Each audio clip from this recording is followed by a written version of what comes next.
covering truth. It's covering truth. I'm listening.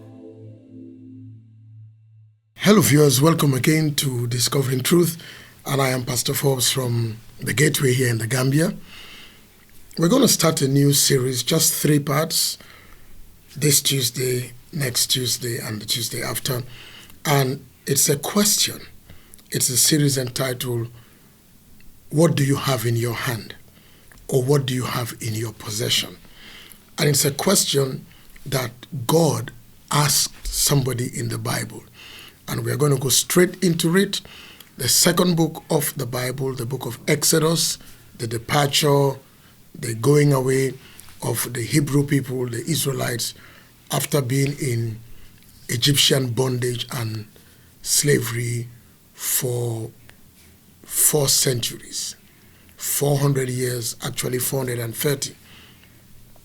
So the backdrop of this is that Joseph, who had been a great man, became the prime minister of Egypt and gave them some great economic principles to be able to wait out the 7-year famine that was going to come by the dream that Pharaoh had.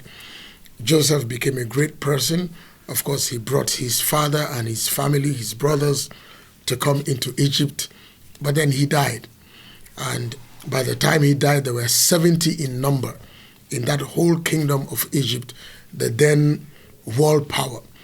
But the people grew and grew and grew and became very large. And I'm sure some of you know the story. Moses was born at a time when Pharaoh had a decree that all Hebrew boys should be killed. So Moses was birthed as the 3rd child of his parents, Amram and Joshbet, both of them from the Levitical tribe, the tribe of the priesthood. Moses had 2 older siblings, Miriam, the first child, and Aaron, the second child. The gap between Aaron and Moses was 3 years. The gap between Miriam, the first child, and the last born was 10 years. So when Moses was born, his mother looked at him and just loved this boy, nursed him for 3 months. But the edict to kill boys were there, or was still there. And if you are familiar with the story, the Hebrew midwives who were commanded by Pharaoh to kill the boys when they are delivered and preserve the girls, they feared God, and they told Pharaoh that these women, by the time we are even coming, the babies have been born. And so Moses was spared. Now, after 3 months, his mom could not hide him any longer. She just made what we call a Moses basket, a basket with coal tar, bitumen or asphalt, and put it in the river Nile. And his sister, older sister, Miriam, was just standing by to watch what would happen. She was actually hiding. God so good, providentially, Pharaoh's daughter came for a walk and maybe to even bathe in the river. And she saw this basket and she thought to her maidens, "What's that?" And they brought this basket, opened it, and there was this handsome-looking boy, and he began to cry. So Pharaoh's daughter took this baby Moses, named him Moses, because Moses means drawn out. So she said, "I drew him out of the water, I took him from the water, I named him Moses." And she took him as her own son. While she was taking this baby out of the water, the older sister Miriam appeared and said to her, and I'm going to paraphrase, "Auntie, can I go and get one of the Hebrew women to come and work for you in taking care of this baby?" A 10-year-old child with that amount of wisdom, not playing games and all kinds of things on her phone, wiser than her age, matured for her age, family-oriented. So what do you have in your hand? What do you have in your possession? Sometimes it's a wisdom, it's a knowledge, it's wit. So she went and called their mother, Moses' mother, Joshbet, and her mother too, to work for Pharaoh's daughter, taking care of this boy, supposedly Moses' mother, but yet it was her own son.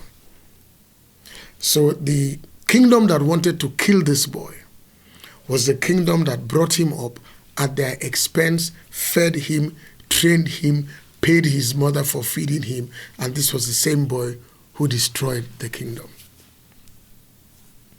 So Moses grew up, and other books of the Bible like Hebrews and the book of the Acts of the Apostle will tell you that Moses was mighty in word and in deed. If you are familiar with the Bible, the New Testament starts with the 4 Gospels, Matthew, Mark, Luke, John, 4.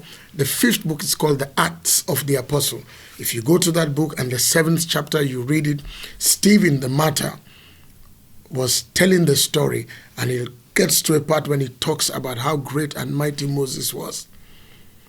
And when Moses turned 40, the scriptures say it came to his heart. There was just a realization, what our Western people call an aha moment.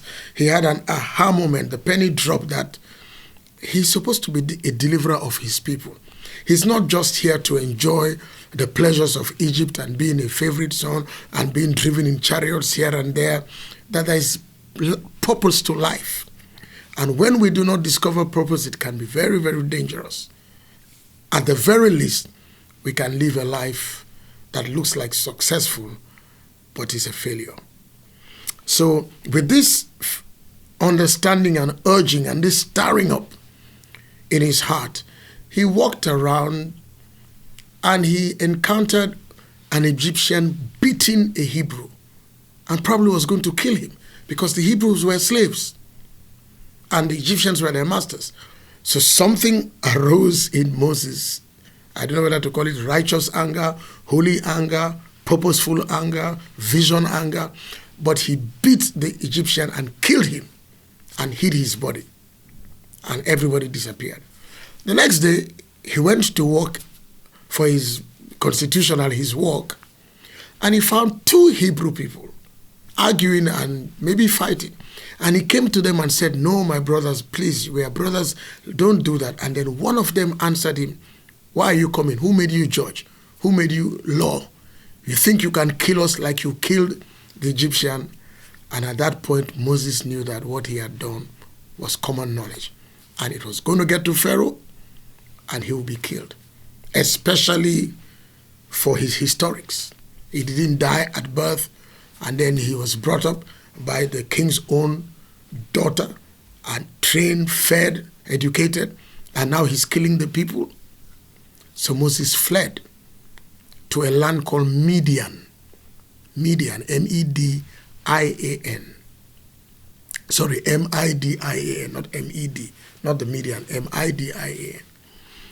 And providence, the move, the work of God, he reached a well and he stayed there. And then some ladies came fetching water. When they came to fetch water, the shepherds came and were driving them and harassing them. And Moses stood for them. So this deliverer concept was already in his mind, that I hate injustice. I'm going to stand for what is right. I'm going to stand for the disenfranchised, the poor, the orphan, the widow, the foreigner. I'm going to stand for them. And he stood so that the women fetched their water. He also helped them. And then he became their escort all the way home. And when they got home earlier than they would ever get home because of the harassment of these shepherds. Maybe, whatever. They were taunting them, wanted them to be their girlfriends or something. So their father, called Jethro, who himself was a priest, asked them, "How come you came so early? What happened?" They said, "An Egyptian," that's how they called him, they didn't know he was one of them, said, "An Egyptian saved us." And the father said, "Why is he? Bring him in." So let me just throw a few things here. One of them is that when people misrepresent you, it doesn't matter. As long as your purpose is going to be full, it's fine. Sometimes even that term was maybe the cover he needed. Because God makes all the things work together. All the chess pieces come together. The equation balances. And Moses stayed with them for a while. And guess what happened?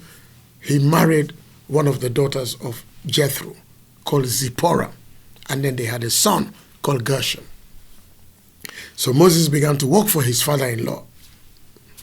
Tricky employment, but that's how it was. You don't want things to go bad with that kind of employment. You don't want salary problems, delay in payment, because you need to explain something to your wife and tell her that your boss, who happens to be her father, but he walked, and Moses' attitude was good, and he grazed the flock and all that. And one day, Moses is around 80 years now. He was tending to this flock, and he saw a sight he had never seen before. There was a bush ahead of him that was on fire. Any dry bush on fire, you hear the sparks of the sticks and the twigs and the branches and the leaves falling down. He looked at it for a while, and he observed and noticed that though the bush was on fire, it wasn't burning down. So we call it the burning bush experience in the Bible. And again, that's another thing that we can teach about, because sometimes your life can be a burning bush. Many things are happening that you're going on fire, but they cannot destroy you. Let's keep that for another time. The burning bush life. And so Moses said, let me go closer and observe this phenomenon, that a bush is so much on fire and it's not burning to the ground. And he approached, and then a voice came from the fire. That will make me run, because Pharaoh has caught me. They are looking for me. I'm a fugitive. There was an APB out on me. They have got me. And the voice called him by his name, Moses, Moses. And it's like, wow. So obviously, I surrender. You've caught me. You know my name. And the voice said, take off your sandals, because the place where you are standing is a hallowed ground or holy ground. And I can imagine how shocked Moses is. He has his stick that he's holding. And then the voice continues to say, I have heard the cry of my people, by the reason of the harshness and the rigor of their taskmasters. Their cry has come up to me. That's why oppression is bad, especially when you oppress the vulnerable, again, the poor, the widow, the orphan, the foreigner, the disenfranchised. Their cry goes to God. And we need to know that, even for governance and for leadership. I said about 2 weeks ago that there is a phrase or a parable we have in Creole, and it says that the cow whose tail has been cut off, because it's the tail he normally uses to drive away the flies. If the cow's tail has been cut off, then it is God that drives the flies away from him. God fights his battle. God defends him, protects him, guides him, leads him, preserves him. So God told Moses that the cry of my people has reached to me by reason of the harshness of their taskmasters. They are being treated bad. They are being violated, maltreated, dehumanized, enslaved, all the words you can think of. And God said, I'm coming down to deliver them. And Moses must have thought, well, yeah, about time, because I also need deliverance. Then the second statement came, I'm going to use you to do it. Then the problem started. Moses began to give excuses. Nobody will believe me if I said I had this encounter. What should I tell them? What's the name? God said, then my name is I am, not I will be, not I will, was present tense reality every time. I don't have a future, I don't have a history. That's another teaching all by itself, the omnipresence of God. Because if he has a history, then he's not God. If he has a future, then he's not God. You can do his before and his after and clip him, because he has a beginning and he has an end. Because he does not have a beginning and he doesn't have an end. He's Almighty God. He's I am. That I am. And Moses said, well, I stammer. Moses began to stammer. If you read the Gospel of Acts, the 5th book in the New Testament I told you about after the 4 Gospels, in chapter 7, you'll come across a verse where Stephen said Moses was a man mighty in word and deed. Yet he was saying he couldn't talk. He was giving excuses because he thought Pharaoh is going to kill me. I have never encountered this before. For me, they have been looking for me from before I was conceived to when I was conceived to 3 months and after my 40th year, now in my 80th year. When am I going to shake off this thing? And in the 3 or 4 excuses that Moses was trying to give to God, it brings us to Exodus chapter 4, the 4th chapter of the 2nd book of the Bible. I want to read just the 5 verses. Then Moses answered and said, "But suppose they will not believe me or listen to my voice. Suppose they say, 'The Lord has not appeared to you.' It's like nonsense. Get out." Then the Lord said to him, "What is that in your hand?" So this is where the title of this series comes from. What is that in your hand? Or what is in your hand? What do you possess? What do you have? And Moses answered and said, "A rod." I almost feel that Moses was like, "Can you not see? You are calling me from behind fire. How can you not tell what is in my hand? It's a rod. Can't you see? It's a rod. It's what shepherds use.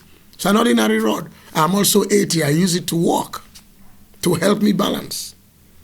Then God said in verse 3, Exodus chapter 4, verse 3, "Cast it on the ground."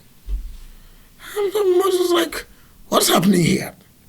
But he cast it on the ground, and that rod suddenly transformed into a serpent, and Moses fled from it. Now, what are the thoughts that could be going on in Moses' mind? Number one, and I think probably that's the most important thought, and that's how it relates to you and to me. Do you mean that all this time I've been walking around with this stick? All this time I carry this phone, this iPad? All this time I have this comb in my pocket? All this time I have this laptop on me? All this time I have this? All this time I have that? You mean it was actually a snake? That means it's a weapon, number one. That means that this rod that is lifeless can become a living creature. You mean there is transformation that can happen with what I have? This same thing that doesn't seem, I could have thrown it away. Who cares? It's an old stereo set, CD player. I don't need that car anymore. Cast it to the ground. He cast it and it became a serpent, and he ran from it. Then God said to him in verse 4, "Reach out your hand and take it by the tail." I'm sure Moses was like, what happened to me today? And here we are. There is no book that tells you that you take serpents by their tail, because they will come and bite you. But this was God's instruction. And Moses reached out and caught it by its tail as it was moving, and it became a rod again. What is that in your hand? What do you have? 5 O levels. What do you have? The garage in the house that you own or you are renting, it's just open space. What do you have? Your mathematical ability, your ability to cook, your ability to do agriculture, to plait hair. What do you have? What do you have? What is that you have? Because, ladies and gentlemen, this series is based on the fact that everybody wants to be something. We all want money. We all want to be rich. We all want to leave a legacy. We all want to be generationally rich. We all want to move on in life, have abundance, never suffer, never declare bankruptcy, never be in debt, and all that. But sometimes we want all that to happen because other people are just giving us, helping us. And we blame people, we blame our family, we blame our color, we blame our continent, we blame our parentage, we blame government, we blame everything, we blame the sun, the heat, we blame everything. We never look inward to answer this question. what do you have in your hand? You're a sharp thinker. You win arguments. You're always winning Scrabble, words that give you 30 points. You're good at organizing draft and chess. You run well. You dance well. You're a good swimmer. You talk well. What do you have on you that maybe is greater than you know and you are just looking at it? Here's the bottom line. I encourage you, I urge you, put it in God's hands and use it as God commands. And what looked like it was lifeless can come alive. Because if you follow the story, when Moses went to Pharaoh and told him, "Thus said the Lord God of the Hebrew people, let my people go," Moses laughed and said, "Who is that God? I don't know his name." Rubbish. Paraphrase, of course. And Moses threw his snake, the stick. It became a snake. And Pharaoh laughed and called his magicians, "Come and do this thing." This is Magic 101 in Egypt. And indeed, they threw their sticks, I don't know how many they were, and they also turned into serpents. But Moses' serpent swallowed all their serpents.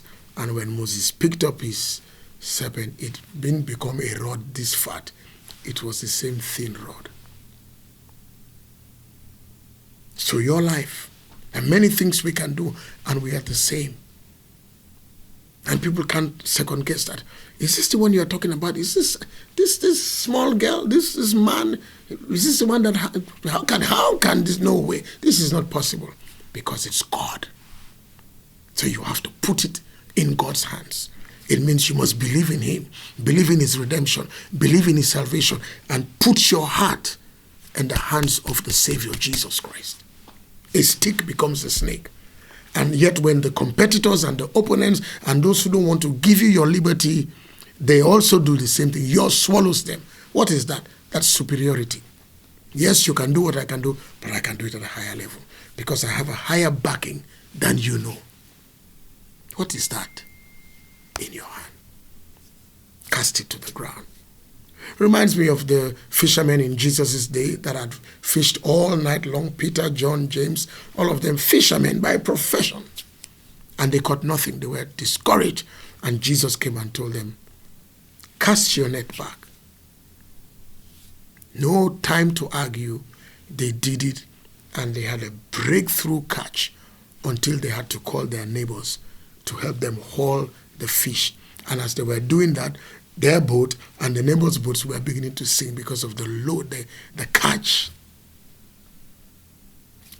So there is something you found, did a course, did some IT somewhere, you worked in some carpentry shop, you were a nanny for your auntie, driver for somebody, something that looks like a skill, and you don't seem to think anything good will come out of it. And then God is asking you, what is that in your hand? And at all levels, individual, family, institutional, let's go political, constitutionally, constituent-wise, party-wise, all the way to number one Marina Parade, government, presidency. What do we have in our hands? Because if we just hold on to it by ourselves, we will be limited in how far we can go. But if we leave it in God's hands, he can give it all kinds of dimensional analysis and success that would be mind-boggling. And yet to keep us humble, when people see us, it's just a stick. But you know that you have experienced the stick becoming a snake, that this thing can do many things if I let God have his way in my life. I want to stop here as the introduction and hope that this will make sense to you, and we'll pick up from here next Tuesday by the grace of God and the following Tuesday. And I'm sure it will all galvanize us to push as we are now functioning in 2026 for all the things that God will want us do and have and become in this year. So let me stop here and say, as I always say, until I come again your way next week by the special grace of God, just think about this and release what you have into God's hands. Those pots, those cooking pots, those baking trays, those sewing machines, you never know. You never know. That typing skill, that proofreading skill, you never know. You never know. That gardening ability, that interior decoration, landscaping, you never know. You never know. And yes, you didn't necessarily train for it. It's a rod that you picked because you were taking care of sheep and goats. But God used it to bring victory. May that happen in your life too. Have a good day. And may God keep us all.